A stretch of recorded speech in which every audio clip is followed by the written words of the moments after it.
right, greetings everybody. This is 8-Bit Alchemy from Retro Ridoctopus, and we are here with Ian, the boy wonderful Wallace from Amalga Mania, the boss wonderful, in lieu of boss rush mode being sick and his beard having to recover. Get well, boss.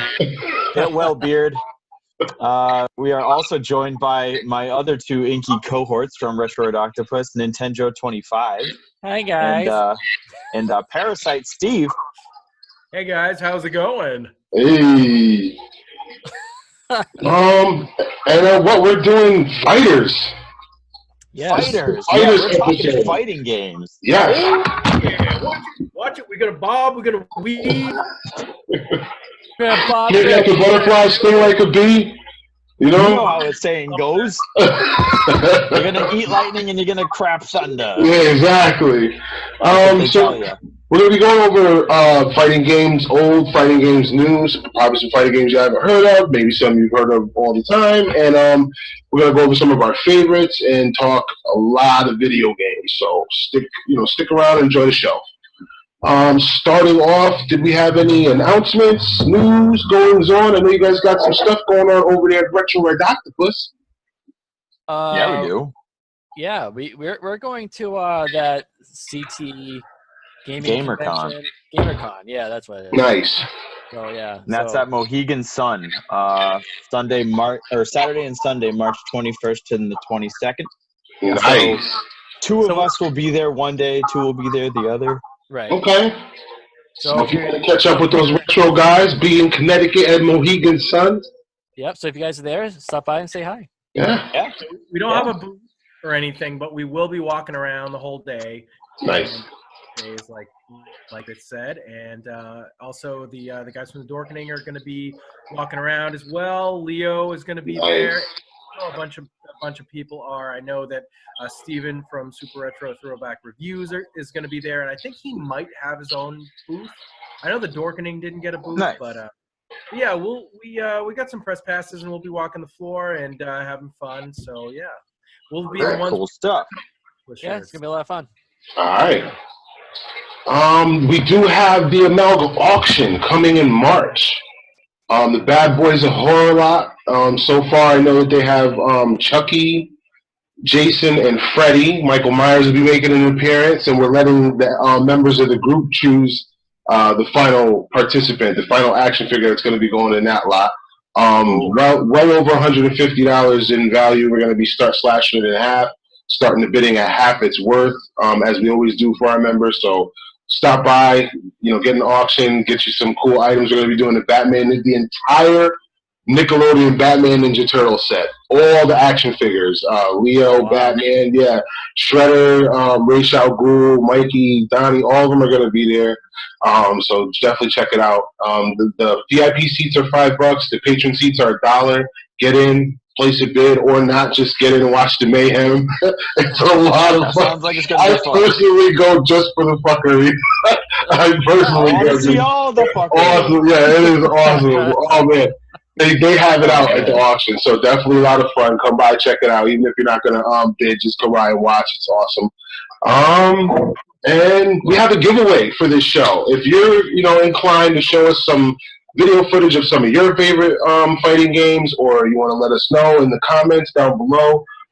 We never got a chance to give away the MortalKombat Raiden action figure from the Black Series, so we're going to do that. We're going to give away the Raiden. And we also have the Scorpion. It's a beautiful figure. Oh, yeah, absolutely. A collectible. And we're going to also be giving away the Scorpion Blockbuster Video Xbox controller as well. Another cool collectible item. So just let us know what your favorite fighting games are. Give us some footage of some of your favorite fighting games, and we'll pick a random winner. Moving right along, we got questions. Questions? I got questions. I got questions. I'm going to ask my retro guys, what is one of your, matter of fact, give me two. Give me two of your best fighters of all time. Two games, if you're in an arcade, you cannot walk by them, you must insert 25 cents. Starting with Parasite Steve. I mean, literally anything that was like a Capcom Marvel license. Right? Yeah. That's the good Speaks shit. for Right itself. there. Enough said. Hey, and the great, and the Wiz and the great Stan Lee, enough said. Yeah, everybody who's played one knows. If you know, you know. These one are of them. awesome games. And do you have another one? I mean, a fighter that I can't walk by without playing. Just one-on-one fighter. No, I don't think so. Those are always my jam in the arcades. Okay. Specifically like Marvel superheroes. There was a time when I could not walk past a Marvel superheroes machine and beat the hell out of whoever was standing there with Spider-Man. Right. Beat the shit out of you with my Maximum Spider. Nice. Spider-Man was one of my favorite characters in that game too. Great selection. Web ball. Web swing. His movements, though, I'll say this much: his movements in that game really were awesome. Like the way that for the graphics at that time, the way they made him look, it was fun just to play as Spider. And I didn't even like playing as Spider-Man. Like he wasn't my favorite character. But you like to play as Spider-Man. Like he looked sick. Like they just made him look so stupid. Right. Like his comic accurate as hell. Like right off the comic pages, it was dope. 8-bit. Oh, okay. One that I can't pass up. I actually really like Killer Instinct. That old fighting game from the makers of Donkey Kong Country. That was a cool game I played a lot on the Super Nintendo. That was by Rare. Yeah, I love that game, but I could never figure out the combos except for the boxing guy and Cinder. Yo, yeah, dude, Cinder was the guy. He just mashed fireball inputs and he just goes bananas. Wait, Steve, that was awesome. That sounded just like it. Cinder, Glacius. You gotta love that 16-bit audio soundtrack. As far as the world, you gotta love it. Well, that version is so much better than the SNES one. The announcer guy for Killer Instinct really had the hard R's. He'd be like, Cinder, Saber, he's growling, Black Orchid. So many R's. He was on had a microphone filter and like way far away from the microphone or something. It was really weird. Yeah, but that's a cool game. I like that one. If I had to pick a second one, I'd probably say Street Fighter 2. Okay. It's just classic. Yeah, it's Street Fighter 2. Enough. Yeah, that's enough said. Everybody knows. If you play, if you know, you know. Yeah. All right, Nintendo. Now you know. Right. Well, the guys already picked out some of the best ones, so it's gonna be hard to top. But I Marvel vs. Capcom 2. I just love that game so much, and I played it a ton on the Dreamcast. I want to take you for a ride. Yeah, it took me for a ride. Was the announcer a little weird? Like, I mean, I thought I was the only one who noticed that. I was like, look. As much as I love the game, that soundtrack is top tier garbage. It's weird. Okay, all right. That is really bad. Really bad. Okay. Okay, so the next one, I played Street Fighter 3. That's a good one too. Okay. Street Fighter 3 is a great looking game. Okay. Best sprites. Yeah. Nice. For me, you guys named all of my favorites. Like every single one of you has named all my favorites. I think it's everyone's favorites, to be honest. Yeah, that's the same. Like anything from Marvel vs. I gotta agree with Steve. Anything from Marvel vs. Capcom or Street Fighter versus Street Fighter versus Capcom. Anything indicative, I'm on it. I'm on it. I gotta play it. Of course, Street Fighters, like any of them, doesn't matter which one. Put me in. And I think that just about does it for ones I can't walk by. Like if I see it, in the whole time, like I'm gonna go over there and play that. Like none of us mentioned Mortal Kombat either. There was a time, like way back, when like 1 and 2 existed, and they were new. Oh my god, yeah. I'll be 100% honest. I love Mortal Kombat on the consoles now. Way more than I did in the arcade back then. Like I would play it because of the competitive nature. Like everybody was playing it, so I played it, like kind of thing. But other than that, it was not like I can easily play something else. Like it just wasn't. Yeah, I mean, I mostly played on the console because in the arcade you couldn't really get to the console because everyone else was on it. Yeah, it's like so packed with people. It's like I didn't enjoy it. I played it. Yeah, I know it well. I knew all the fatalities. I knew all the moves, but I couldn't enjoy it in the arcade like I could on the console. Like you get to unlock everything and enjoy the story mode, and it's like somebody's always constantly jumping. I could never play Mortal Kombat without somebody jumping in. I probably beat like 3 guys, and then here comes 4 other dudes at one point. So I never get to see what happens. They screw up your process and. You know what I'm saying? So consoles play like through the that. story mode. Damn it, let me beat it. But I will say this on the consoles, kick-ass game, man. Kick-ass game. Yeah. Though the early days of Mortal Kombat, very distinct early arcade memory of Mortal Kombat is that nobody really knew how to do the fatalities because they weren't like published anywhere. So pretty much you would kind of like when it came to finish him, everybody would just like go nuts on the or uppercut, or just do the classic uppercut. Yeah. There would be like one guy that would be there who would totally know the fatality, and he would pull it off, and he would act like it was no thing. He was just way too cool for school. And then everybody else would be like, "Whoa!" and they would see it for the first time because they hadn't seen all the fatalities at that point. It wasn't until it came out in the home system and the moves were like in the game or listed or whatever. Yeah, you can look them up. Then, okay, people learned how to do them, but there was no way of knowing. Yeah, that's actual facts. That is actual facts. I don't remember. They were like wicked complex. Like nobody knew what to do. Right. And the first one I ever learned was the Scorpion one because it was like the easiest one. It was like block and press up twice. And then you set the guy on fire. So that was the only one I knew how to. And that's because, like Steve said, we were sitting there watching them watching somebody do it, and it was like, "Show us, you must show us, please." And the guy. Another thing too with the fatalities is that you had to be at a certain spot away from the opponent. Yeah, it was a certain distance for all of them, and it's still true to this day, even on the console ones. It's that rule still applies. Yeah, it's the original video game flex. Right, being able to do that. Yeah. Second question. This one's going to be a good one.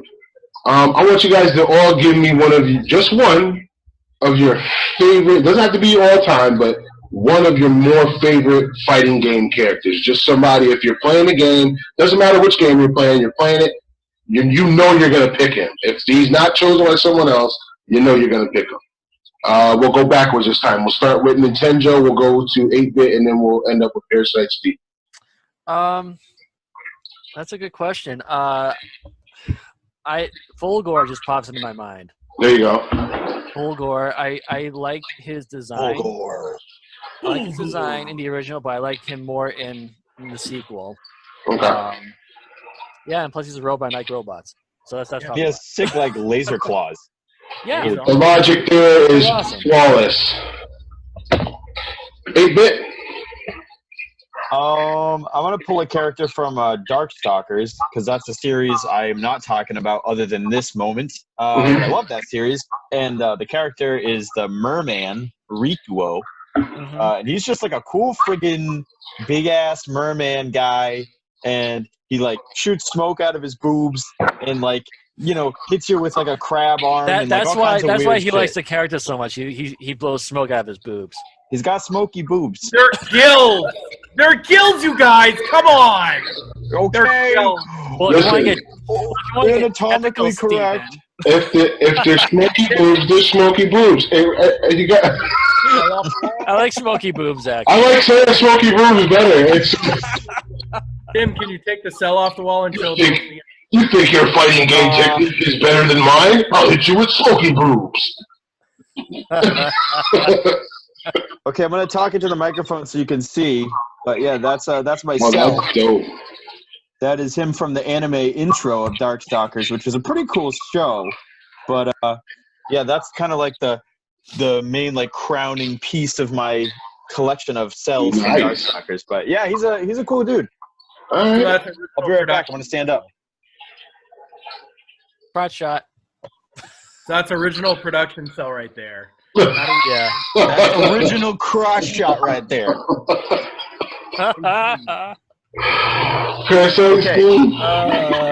Parasite. So I'm also gonna pick a series that I love that I didn't pick for tonight, and the Soul Calibur series. There's a fucking game series. I didn't even think about that. Well, I was going to bring it up when we did the notable mentions, but yeah. I can't pass that up in the arcade. My favorite character from game number 1 has always been Taki, the ninja girl. Nice. Just my favorite. With the two short swords, right? Or the size, I forget what she has. She's badass. Yeah, she's badass. She's actually my third. She's my third best character. Always been my favorite. I love her so much. I love ninja characters anyway. Yeah. And I always just love the aesthetic of that ninja mask. I just love it. And it's so cool. And she had a second. Her main costume color is like a pinkish color, but the player 2 was like a teal. That was like my favorite. I always feel love that. And didn't she stick to the wall and be able to climb up the screen like Vega did? Or launch off of it? She did something where she launched off of it. It was dope. She had this dope aerial. You could launch off your head. Oh, okay, that's what it was. Okay. Because there's no wall. So, but yeah, that I love Taki. She's awesome. All right. Wow, see, now you got me thinking about the Soul Calibur. And Maxie and Keelik, yeah. Maxie and Keelik are my guys. I love those guys. I love Keelik. He's my boy. Keelik's a badass. Those are my dudes. For me, out of Street Fighter, everybody, of course, loves Street Fighter, and you're either a Ken guy or a Ryu guy. I mean, don't get me wrong, you can love both. Which is basically the same thing. Right. At least in the old days, they were basically the same. But we all knew, those who played the game knew that there was just a slight difference between the two, and there was that division. You were either a Ken guy or you were a Ryu guy, and I was a Ken guy. Boss Rush, shout out to our sick compadre, has always been a Ken guy. Yep. In fact, Ken, I think. I'm missing. You know what? Me and Boss, shout out to Boss Rush, man. Me too. I'm a Ken guy. I don't know. And Ryu was the dude. He was the serious martial arts guy, and he was the guy you wanted to be in the game. But for some reason, just playing with Ken, he just was a better character to me. I love Ken better. So that would be it. If I was playing Street Fighter, I'd be upset if I couldn't pick Ken. For our third question, if you could, and this is Steve, I know you're going to have a ball with this one. If you could create your own fighting game using any characters you want, any genres you want, what would it be? I'm giving you guys the money. I'm Squaresoft. I'm giving you guys $10 million apiece. Create your game. What's going to be in it? What characters are you going to use? What's your fighting game going to be? It's going to be a giant brawl from all the classic Universal monster characters. So we're going to have Bela Lugosi as Carnage, turn into a bat and do all this stuff, and then we're going to have the Karloff Frankenstein monster and the Bride and Gilman from Creature of the Black Lagoon and Lon Chaney Jr.'s Wolfman, and nice. We're going to have all these characters. It's just going to be this giant monster mash. I like it. 8-bit. This is hard, but I think what I'm going to settle on is I want a fighting game where I have access to all the characters from all of the Square games, like all Final Fantasy, all Dragon Quest, all that shit. But it just plays like a traditional fighter. It's not like any of the weird crap they got going on with like Dissidia and like all these other like bizarre arena fighters where you're flying around and doing all this weird shit with numbers. And I'm like, I don't know what this is. This is this shit ever. I just want to play like a Marvel vs. Capcom style fighting game, but with Cloud and Squall and like the main, like that's what I want to do. That's the shit I want. And the buddy named Fran. And the buddy named Fran. Nintendo? I don't even know. That's a tough one. I can't think of anything.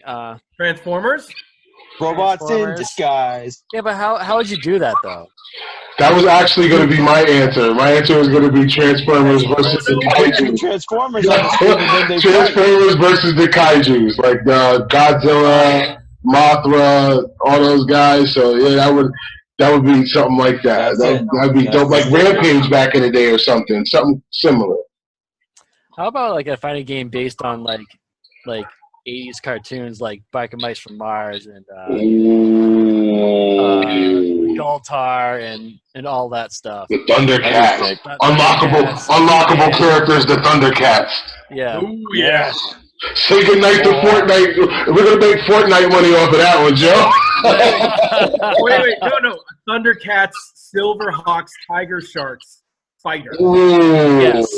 Yes. And look, just the Voltron Lions, not Voltron himself, but just the Lions. The Lions. Yeah. Just the Lions. That's it. Then their ultimate attack would be forming up as Voltron, and yeah, you know what I mean? Yeah. All right, Squaresoft, could you call us, please? Or just have a fighting game based on Voltron and Power Rangers. Sure. Together. Yeah. Squaresoft, can you call us? We just made you $1 kajillion just now. You know, Like give us a call so we can design some game for you.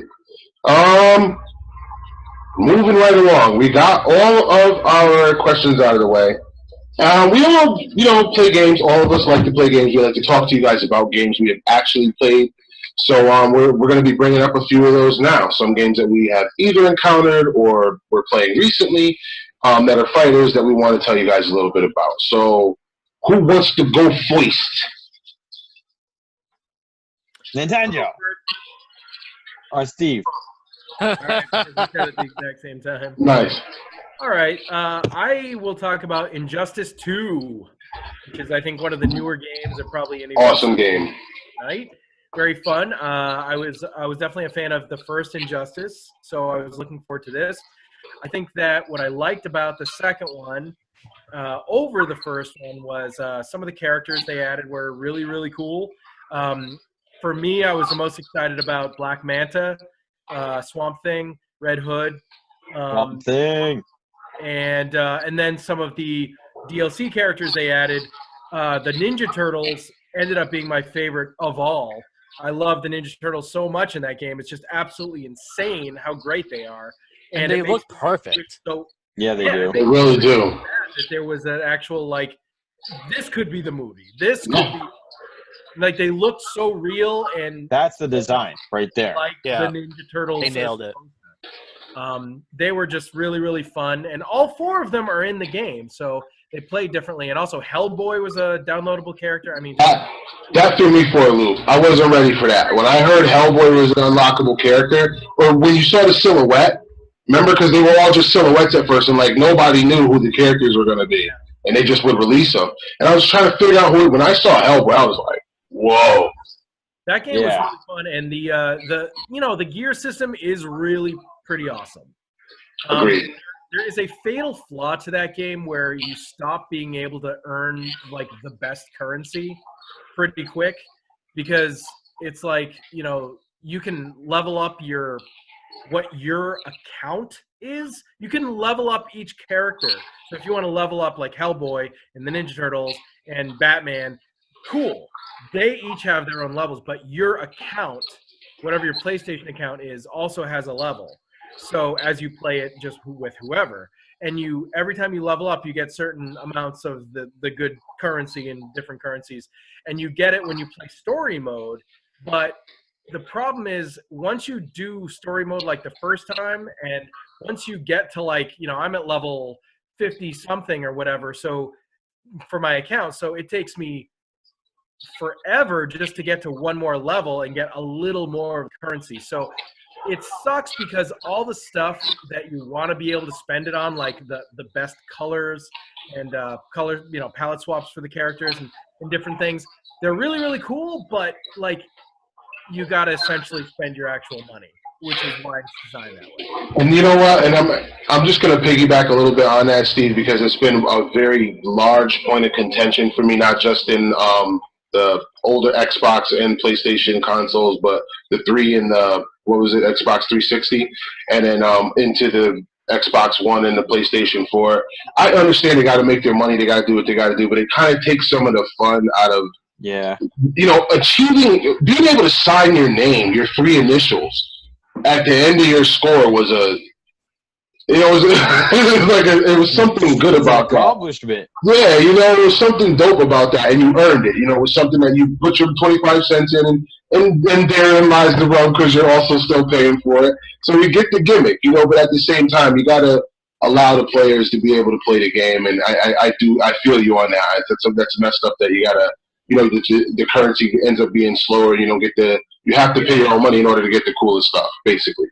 There's a lot you can do otherwise, but it is because like some of the because every character has like 15 or more different color palettes that you can get. Yeah. Some of them are earnable, but a lot of them are not. You have to spend the money, and the crazy thing is some of them, it's not just a palette swap; it's another character. Yeah, I heard Black Lightning, Vixen. Yeah. I hear there's a Nightwing somewhere in there. Mr. Freeze was the one that I bought, and he was for Captain Cold. Captain Cold, yep. Oh my God, it's Mr. Freeze. I want that. I hadn't tried Captain Cold up to that point. I was just like, I don't care. I need Mr. Freeze. and then I played him, and he sucks. And I literally, I took so long to get that much money of the good currency up. Right. Never get it again. I just won't. I won't be able to. So. I understand.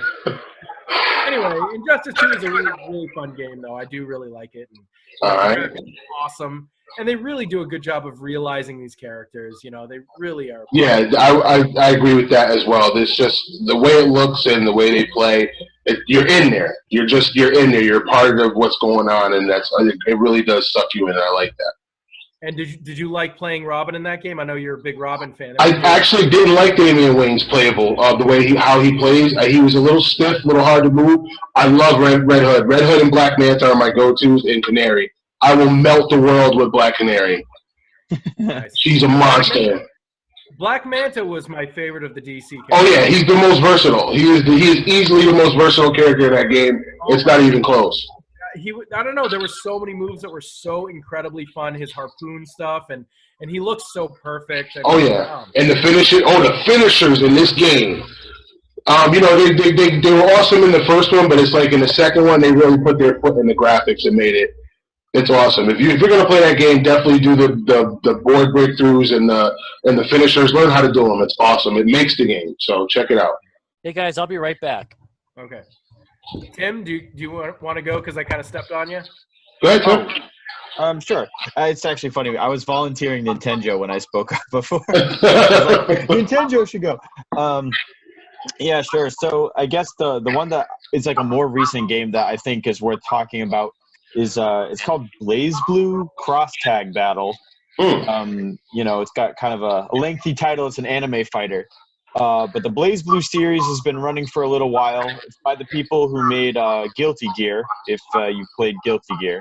Mm-hmm. But I think what makes Cross Tag Battle so good is that it's an anime fighter that typically those games have a lot of mechanics. They're really hard to get into, and you kind of got to learn so many different systems before you can actually be competitive or really play very well. But the thing that Cross Tag Battle does is it kind of simplifies a lot of the combos and special moves and things. So that way, any character you can pick up and play, they all have like the same basic, inputs for their special moves. They just do different things depending on what character. So it's more about learning what they do, not how to do them. So I think that's kind of nice. It makes it just easier to pick up a character and go, okay, what can they do? And the other thing that I like a lot about it is that when you, if you hit a character with like the light attack multiple times in a row, it'll automatically kind of do like a chain attack that'll get you pretty good damage. And if you have enough of your special gauge built up, it'll actually just launch right into a special if you are able to, hit them like 4 or 5 times with like a normal punch. And so all that stuff together makes it for a really fun game for anybody to play, whether you've never played a fighting game before and you're just like a button master, or if you're someone who's like really good at them and a lot of the mechanics. because there are some, little nuances to it and everything, but the graphics are amazing. And the thing about it that's kind of neat is it pulls characters from a bunch of different game series. So you have characters from Blaze Blue. You have characters from that anime Ruby. I don't know if you're familiar with that, RWBY. No. That anime has characters in the game. There's also characters from Persona. The Persona series have characters in there. And then there's also a fourth aspect, which is a fighting game series called Under Night in Earth, which is like an indie fighting game that got really, really popular and is now like at Evo next to like Streetfighter and stuff. So it's sort of like a little engine that could. Like they made a fighting game years ago and then they kept iterating on it. And now it's like one of the most competitive fighters out there. So that's kind of cool too. Yeah, it's not expensive. It's like a $20 game. It's got great artwork, incredible music. Like the soundtrack's like very, very like upbeat metal and like kind of electronic a little bit. It's a good time. It's a lot of fun, and I think Blaze Blue Cross Tag Battle is definitely, I think, one of the most fun fighters I've played in like the last bunch of years. It's really good. All right, I'm definitely checking it out. I'm a huge anime fan, and it sounds like something I definitely want to get to know. Have fun with it. Yeah. Awesome. Nintendo, did you want to go with your the game you chose to talk about? Yeah. I'll talk about this little game called Killer Instinct, which you. It originally came out in 1994 for the arcade, and then later on in 1996, and eventually it was released to ports. The first one came out for the Super Nintendo, which was okay. It was an okay port. It wasn't amazing. And then Killer Instinct 2 was going to come out for the Super Nintendo as well, but that never made it. So instead, oh wow, I didn't know that.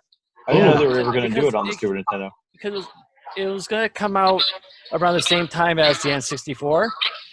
And so they were just like, well, let's put on the N64 because that's going to be the new console. At that time, Nintendo pretty much had a lock on graphics. Like the Super Nintendo was the big papa as far as how it looked. Yeah. Yeah. So they released it for the N64, the second one for the N64 called Killer Instinct Gold, which I played a lot. Was it the best fighting game? No, but out of all the N64 games, I played that one the most, maybe next to Star Fox 64. And nice. Yeah, it's a really fun game. I remember Tusk being my mortal nemesis. He was such a cheap character. But yeah, I mean, I honestly liked playing most of the characters, and the music is fantastic. The graphics were, I don't know, they're N64 graphics. So right. I mean, they didn't really age for the time they were the best. For now, not so much. Then yeah. Right. I love the music. The characters are pretty interesting. Like I said before, I love Fulgore. I think I used him and Jago the most. And I loved trying to do the one-hit kills. Like once you get your bar filled up, you can do like a super move or whatever, and you can just annihilate your enemy in like one or two hits. So Right. I thought that was fun, and plus, trying to figure out the combos. And get the ultra combo, which is like the highest. What was it like? It was something insane. It was like 86 hits or something. Yeah. Yeah, It was something like crazy. that, yeah. It was crazy. It was craziness. Yeah. So like we play against the computer, like especially with Jago. Like Jago will just do that ultra, and it's like you just know that it's an ultra move. And you just like gotta like throw the control down and be like, just watch Just it kill me, right? get out of you. Just Like, end it, right? yes. I actually, fun fact about Killer Instinct. I actually completed an ultra one time with Saberwolf, completely by accident, mashing buttons. You know what? I think I did. I have no clue. I could not. If you offered me $1 million right now to tell me how I did it, I'd be broke because I have no money. You got $1 million right here. I can't tell you. I wish. I did the same thing with Jago for the Super Nintendo. I think I did it once, and it's like how the hell did this happen? And it was completely an accident. I had the guy in the corner. Yeah, I mean, I just felt like I was just bashing buttons at this point. I'm like, I'm just hitting buttons, just doing this combo, whatever. I'm doing this. And it's Oh my god, you guys! Oh my god, did you just see it? No, it's all right. That was the worst part, Steve. Absolutely no one was around. Not the family, dog. No one. It was just me. So technically, it didn't even happen. Yeah. I remember for the longest time the ending the boss music for Killer Instinct 2 / Gold was written by Megadeth, and I remember back then when Napster was the thing before downloading was illegal. It was labeled as a Megadeth song, or maybe I'm thinking of something else. I could be wrong, but it sounded a lot like a Megadeth song. We downloaded a song that was the Gargus theme, and it said it was Megadeth, but I don't think it actually is. I don't think so either. But it does sound a lot like Megadeth, though. It was back in the age of file sharing where everything was labeled the wrong band and shit. Yes. And so it was like, oh, Megadeth, Silent Scorn, and you listen to it and it's like some instrumental or whatever. But then the new Megadeth album came out and Silent Scorn was like a totally different song. And so we're like, what the hell was that song we downloaded? Megadeth, Silent Scorn. And then we found out like years later that it was just one of the songs from Killer Instinct Gold. Right, like, okay. Yeah. Gargus! Yeah. Glacius! Glacius was my arch enemy. I don't know why. I just couldn't. Every time I played him, I would lose to him at least once. A fucker. He was. I would lose at least once to him. And didn't he like melt and then come back through the floor? Yeah. He would cuddle and then like spike up and then do all kinds of shit. Absolute bastard he was. One of the things that I didn't like in the second one, I think. I love Glacius' look in that first one, but in the second one, he has these big Ninja Turtle feet, and I don't know what they were. Yeah, it looks really weird. Yeah, I'm kind of disappointed that Cinder wasn't in the second one. I know. I love Cinder. Cinder was one of the best characters, honestly. Yeah, he was my favorite one. Yeah, he was one of those characters where it was really easy to do like some type of combo. That's why he was my favorite one. Yeah. Okay. All right. So definitely check out Killer Instinct. It is an awesome game. You'll love it. If you have an emulator, emulate it. If you don't, get yourself a Super Nintendo, wherever one is sold. Oh, they do have the we just gave one of those away, as a matter of fact, during the scavenger hunt. The compact SNESs that have the games already downloaded on them. Yeah, so if you get you some, definitely get you some. Don't be afraid to play these old games because I'm telling you, that's where the real skill comes from. The good stuff. Killer Instinct did get a reboot in 2013 for the Xbox One. Okay. Xbox One. Yep, Xbox One. Yeah. Apparently, Cinder was in that. Was he? Yeah. Okay. I don't remember, but I remember Battletoads being in it. They put the Battletoads in that game. Oh wow. Okay. Yeah, I'm definitely gonna have to check. I'm not a big Xbox. I swear off all things Microsoft and Apple, but I play just to play that. That sounds dope. You can get it on the PC now if you want to do it that way. Yeah, that's what I'll do. Yeah, I'll go that route because I got a pretty dope setup. So I'll just go with the PC version. That sounds like fun. I guess I get into my fighting games. Yeah, you do. I gotta bring up Marvel vs. Capcom 3. Actually, I want to kind of watch this over and do the whole Marvel vs. Capcom series. Steve mentioned it earlier in the when we were talking about some of our favorites, and it's always been one of my favorites, and I can play any one of those games just like we were talking about earlier. But 3, when it came out in 2011, I think it was a lot more polished than the one before it, and it just seemed like it was a much better effort. I liked the characters that they added. They added a lot of T'Challa was in there, Widow was in there. They had a lot of good Marvel characters in there. I think it was right around the time where the Avengers were starting to make their. I think that's number 4. I don't was think it what? Or Widow were in. Yeah, they're in 3. Were they added for that like the Ultimate Edition then? Ultimate Edition, that's the one. Marvel vs. Capcom Ultimate Edition, Okay. and I liked it. I liked it a lot better than the first three. That's what I was talking about when I said the first one that came out, the one before it was 3. And it seemed like it was a much better effort, a little more polished, had better characters, and I liked it a lot better. It had the Winter Soldier in it, and it seemed like it was really indicative of the movies, that the movies were real popular, and they had a lot of the movie characters, I guess, to kind of boost movie sales or whatever. But it ended up being a damn good game. It wasn't so much great story. Like I never really played those games for the story. It was dope to go through the different characters, but it was just the carnage. It was just being able to wallop Thanos with Captain America or to throw Spider-Man around the room with the Hulk. That's why you're playing these games. The best two properties coming together, and like the stuff that you got from Capcom and everything from Marvel. It's just like it's the best. I don't think. And that's another thing.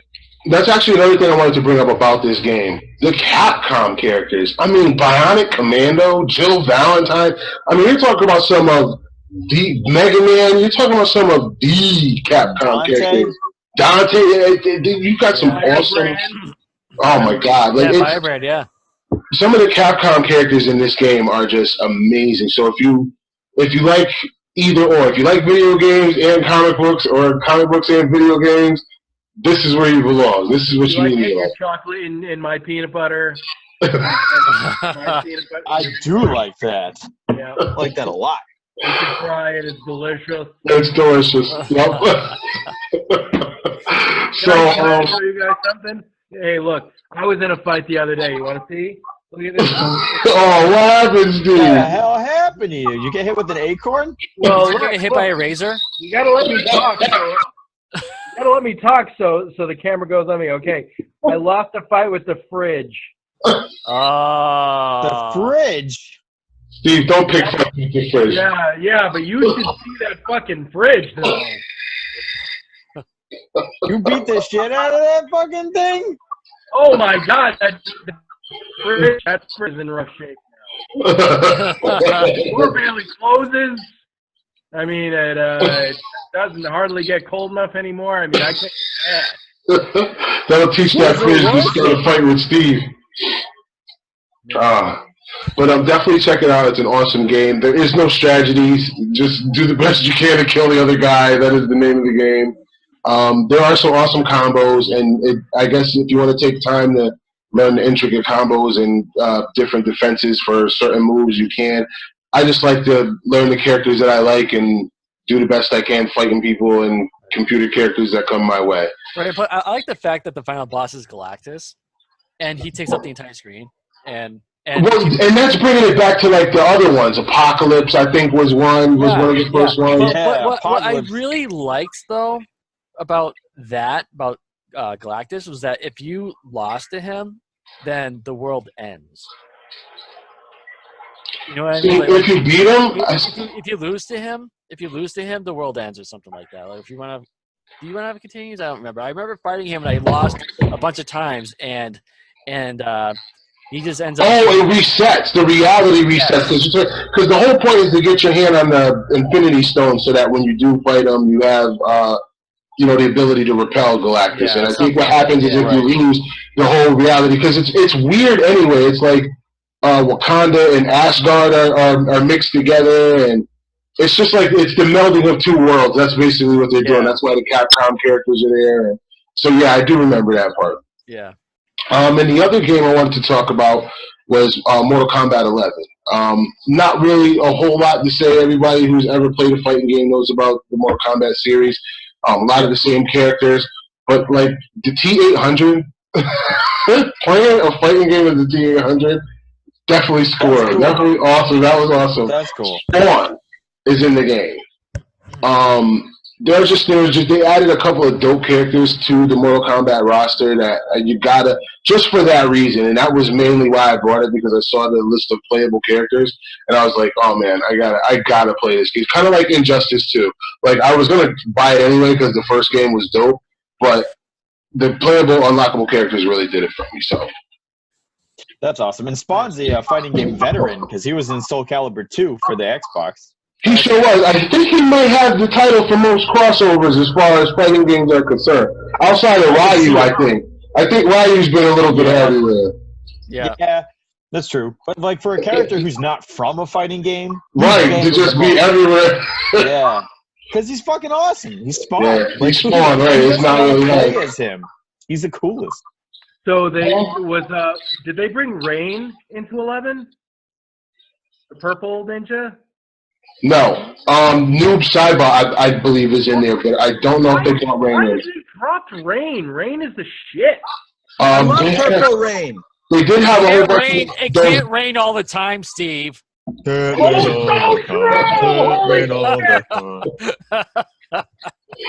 a lot of the god characters from the previous ones, but it didn't seem like they wanted to go heavy with the ninja characters, and I couldn't figure that. And the cyborg characters, like they had like Cyrax and Sector, but they didn't have Smoke, and I was like, that was the best one. Like, what happened? Why would you have? I guess what was Mortal Kombat? Was that 9? 9. Yeah, that was the last one that I played, and I fucking loved Smoke and Rain. Yo, Smoke is ever since Mortal Kombat 3. Smoke is a go-to. You know you're gonna rip shit up with him. He's just a great all-around playable character. He has great moves, and I was really surprised that because 11 was such a big effort and they had so many unlockable characters and variations of, like, it wasn't just Kung Lao. You can be like Kung Lao from Mortal Kombat 2 if you wanted to in this game. Like, yeah, you can you can be looking like him and have the same moves, and it was just it was really remiss that they didn't just have all of the ninjas and all of the cyborgs, but all in all, it was a great selection and it had a lot of awesome points to it. So check it out. If you like unlockable characters and you like killing people digitally, this is where there's gear. There's a lot of gear, right? Like digital murder is the best. Yeah, and you can actually change their weapons on them, their swords, because some of them have like moves where they use swords and guns, and you can actually change them like you do in Injustice 2. Which obviously the two games borrow a lot from each other, being that they're on the same platform or they work with some of the same designers. So that's something that takes away from both versions. And that does it for the games we wanted to choose to share with you guys. I did want to mention we are going to be recording live in Massachusetts the Barcade episode of Retro Gamia. So if you're we're not in Massachusetts, we're going to be in Rhode Island, I think. Oh, yes, but I'm going to be traveling to Massachusetts to go to Rhode Island to do the Barcade episode. It's going to be a great time. Hopefully Patsy and Ashes will be able to join us and our friends from Throwdown Thursday. Either way, we will be in the building, having some beers, playing some games, doing a damn thing. So if you're around, check us out. It's going to be awesome. And we're also going to be recording an episode with the Boy Wonderful or the Boss Wonderful, whichever he chooses to be that day.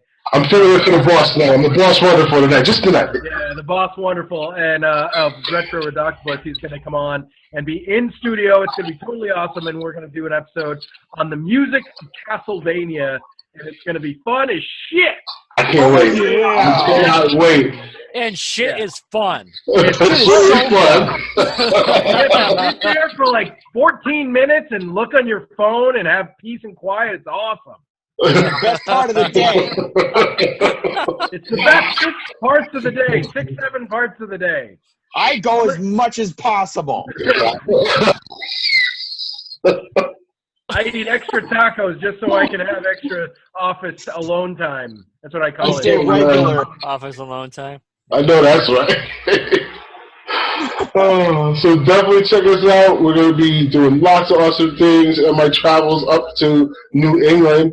Steve, don't be picking on the fridge until the next episode, please. Stay safe. No.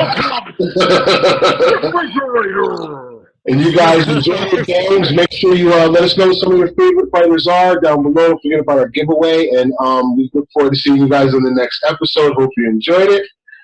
We will be doing we have the Barcade episode, and then we'll be doing the Super Duper Mario episode, where we will be having a special guest as well. J Love will be in the house. So stay tuned. We got lots of awesome stuff coming up, guys. See you on the next show.